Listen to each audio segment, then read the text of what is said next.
Leaked footage has appeared from seemingly nowhere on Twitter this morning, which is how it usually goes, which shows an unedited version of the infamous phone call between Taylor Swift and Kanye West back in 2016 over the song Famous.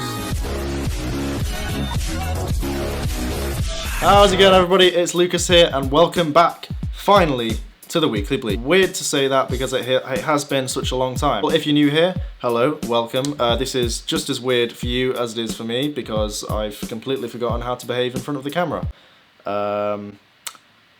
Yeah. So basically, we're all in quarantine now. So this is. I thought I'd go back to YouTube because I've literally got nothing else to do, and I've actually got a bit of time on my hands now. I've been working in film and TV for the last few years. I've been doing shows with like BBC and Netflix. I recently got a feature film in Liverpool, but it's all been axed. It's all been cancelled. So I'm now going to forge a career on YouTube. But yeah, it's good to be back.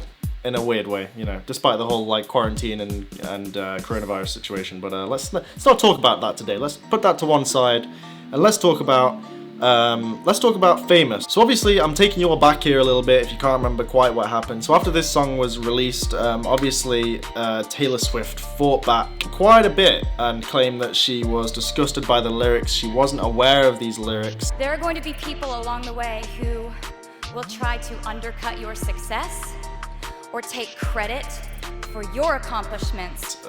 And she wasn't aware of this music video until after it was released, and especially talking about the fact she was called a B word in the song. Carrying on from this, still staying in 2016, to fight back against this, Kim Kardashian, who was Kanye's wife at the time, I think they're still husband and wife now, I don't really care, shared a clip which showed Taylor approving the lyric in the song Famous. That's not me. This clip then went on to pretty much fuel Taylor Swift's hiatus from the music industry. Obviously, she had I think it was probably about a year out of the industry at this point. You know, she had this hashtag trending on Twitter, taylorwasright. She wasn't speaking to the media. She wasn't releasing new songs. It was a pretty low point, to say the least, in her career. Kim basically tried to prove in this clip, and successfully proved at the time in this clip, that Taylor was a so-called snake.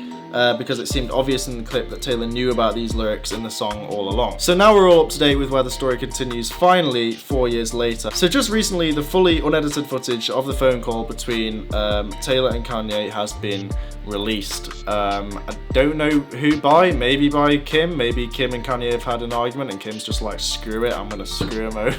Don't know. But the main thing is, oh man, were people dead wrong about Taylor? So Kanye is shown at the start of this clip basically just telling Taylor a little bit about the song, a little bit about the release date, and he's trying to get onto the fact that he really wants Taylor to tweet this song out. So my next single, I wanted you to tweet it. This is while knowing full well of the lyrics which shun Taylor in the song. So after telling her just one lyric from the song, she obviously doesn't seem that bothered.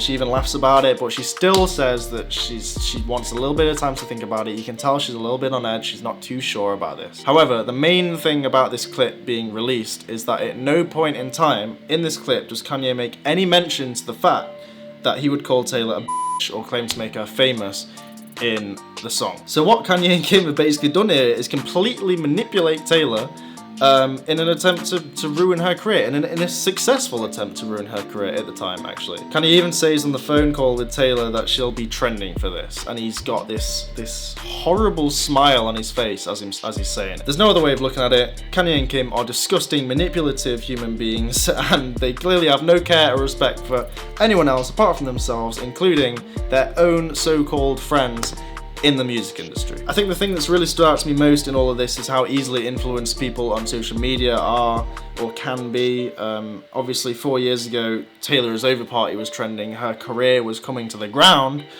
and now all of that is flipped on its head just after one video has been released, and now it's the opposite. Now it's Kanye West's Over Party, and it just kind of goes to show how quickly things can change and how really you shouldn't be just don't believe everything you read online, basically, I think. I'm trying to sound like there's some kind of a moral to the end of this story, I don't know. Basically, I'll keep you updated on this. I'm still waiting on a response from Taylor on this situation, so as soon as Taylor has a response, I'll be posting another video on that. So if you want updates on this story and more, make sure to go down below, hit that subscribe button. Obviously, there'll be way more videos after this. It has been a while since I've been posting, so you'll have to bear with me. Maybe the lighting isn't too good in here, my intro wasn't too great, but hopefully I'll be getting back into the swing of this, and obviously I'll have way more information to come. This video is a little bit shorter than usual, but it is literally just because this is my first video coming back. It'll just take me maybe a few videos just to get into this, but if you did enjoy this video, make sure to go down below, hit that like button, and also leave a comment, because as always I want to know what you guys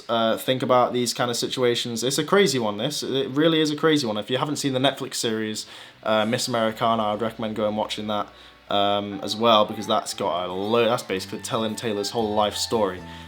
So my battery's very low on the camera. I'm going to leave this one here. Thank you again for watching. This has been the Weekly Bleep, and I will see you in the next one.